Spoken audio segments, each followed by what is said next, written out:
Hey guys, this is Editors Depot and you're watching another intro template tutorial. Feel free to pause this video at whatever moment you wish if we're going a little too fast for you. And if you have any questions, leave them down below in the comment section.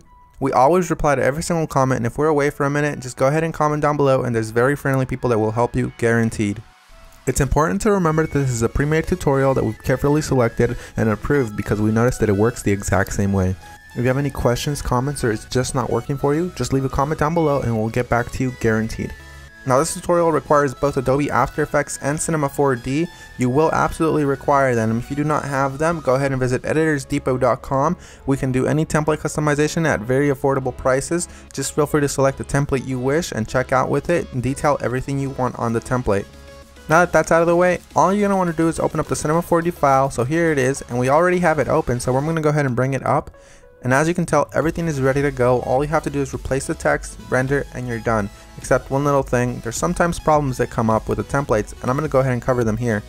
Sometimes the audio will be included, and you don't have to worry a bit about that. As you can tell on this template, the audio is included. It's not a problem at all, and sometimes the font is not included. If it's not, all you want to do is of course look for the text layers. They will look a little like this. Select it, and then hit font, and select any font you wish. You can visit DesignerDepot.net for any font you wish. The first thing you want to do is of course modify one of the text layers. So here it says your. I'm going to go ahead and hover the text after I select it and replace it with editors. I'm going to do the same thing for the second layer behind that one. I'm going to hover the text and write editors. Now that that's done, I'm going to go ahead and render preview. And as you can see, it says editors, everything is 100% fine. You do the exact same thing for the bottom layers. I selected both at the same time. I'm going to replace it with Depot. Once I go ahead and render preview, it looks amazing and I'm happy with it. I'm 100% happy with the colors because it's red and Editors Depot is red, but if you're not happy with the colors, you can simply come down below, double click it, and make any modifications you wish, whether it's make it green, make it blue, or blend it all together and make a little purple.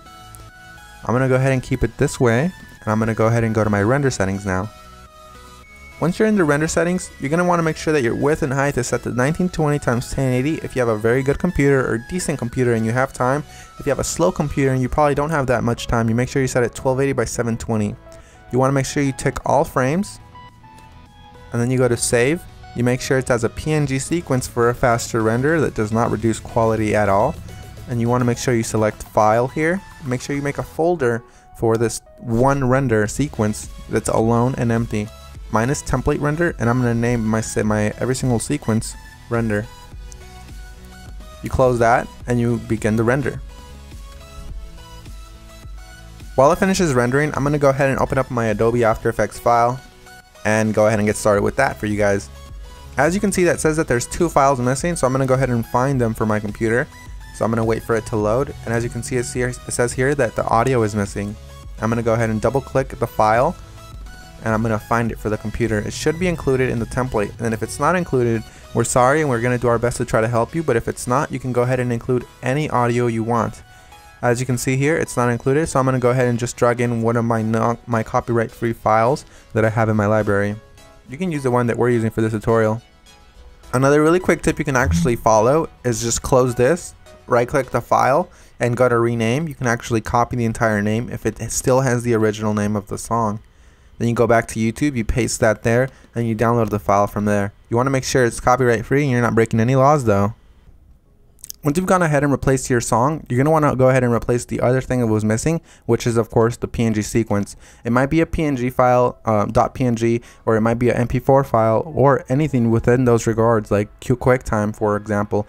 You're going to go ahead and double click it and replace it with your render sequence. I'm going to select the first frame, scroll all the way down just to be safe, and select the last frame. You want to make sure you do the same thing, all while holding shift, so it selects every single one.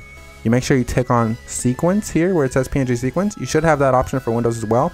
You hit open and it will import every single one and it'll make it look like a video. That makes your render much faster and it looks the exact same. So we're 100% done. Assuming you have every single one of the plugins required, you're 100% done, and if you don't, you're going to have a black screen similar to this. But if you do have a black screen similar to this, you're going to just want to make sure you troubleshoot it by turning off or turning back on whatever adjustment layers might be messing up your entire video. As you can see here, all of the adjustment layers, one of them within these messed up the entire render, so I'm going to go ahead and turn them on one by one. That one's fine, that one's fine. Oh, this one's the problem here. So you make sure you turn them back on, and you're done. So I had one layer that messed everything up, and that's because I do not have the correct plugin. You want to make sure you fix that, and you want to make sure you don't run into that problem again.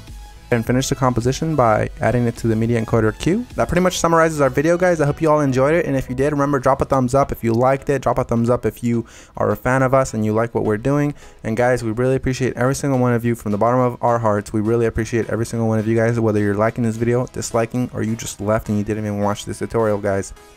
Hope you all have an amazing day, and as always, this is Maurice. Visit EditorsDepot.com for any customization of templates, and have an amazing day. Take care, guys.